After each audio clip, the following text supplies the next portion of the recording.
Assalamualaikum warahmatullahi wabarakatuh.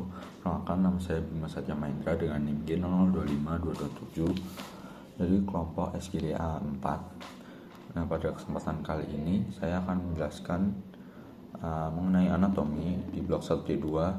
Saya akan menjelaskan pada bagian fasialis secara muskuli dan neurovaskularisasinya.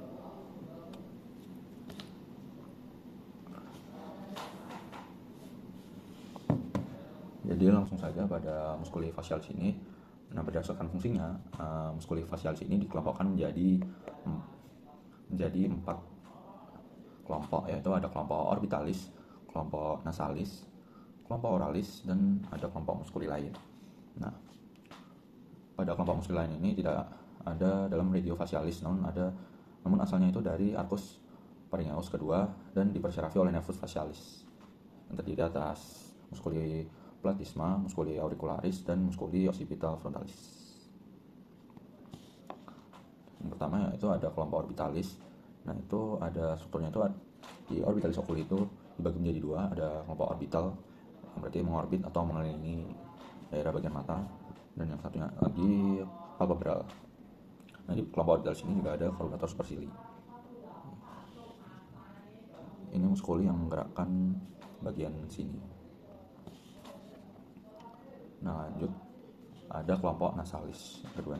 Nah, di kelompok nasalis ini tentunya ada muskuli nasalis, lalu ada muskuli procerus dan muskuli depressor septinasi. Nah, bagian-bagiannya itu terdiri dari procerus, transverse part, dan ala part.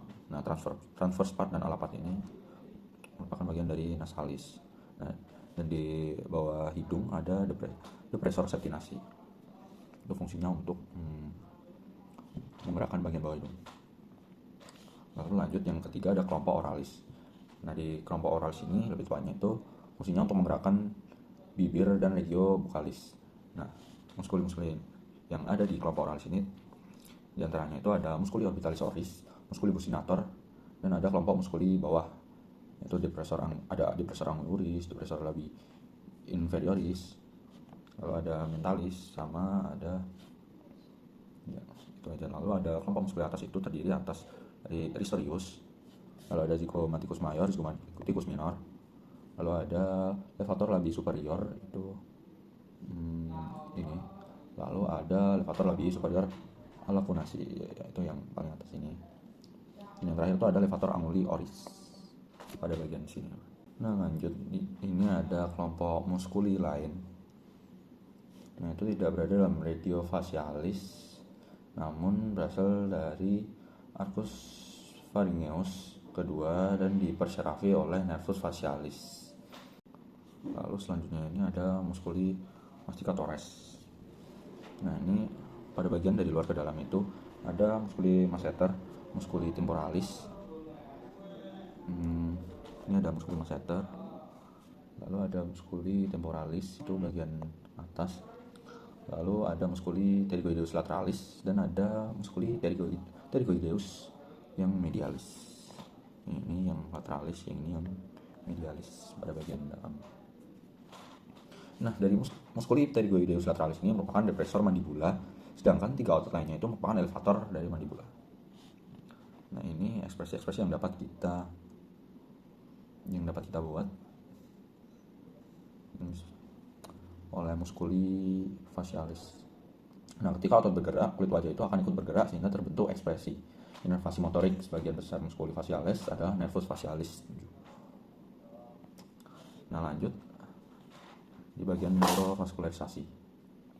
Nah, vaskularisasi arteri ini arteri yang memvaskularisasi wajah terutama berasal dari arteri karotis eksterna dan sebagian kecil dari arteri karotis interna melalui arteri ophthalmicus.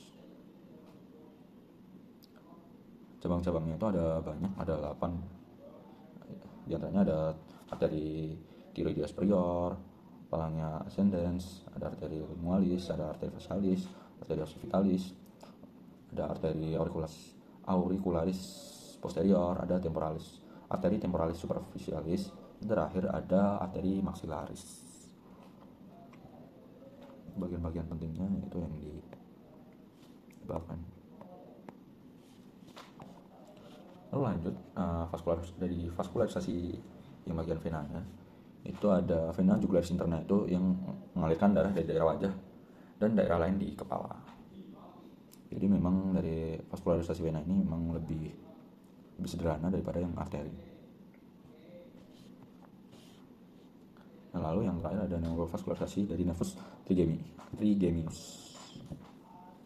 Nah, fungsi utamanya itu sebagai persyarafan sensorik wajah. Namun, nervus mandibularis juga memiliki cabang motorik yang membantu pergerakan otot masticatores. Ini gambaran lebih jelasnya. Baik, mungkin sekian yang dapat saya sampaikan. Apabila ada salah kata, saya mohon maaf. Wassalamualaikum warahmatullahi wabarakatuh.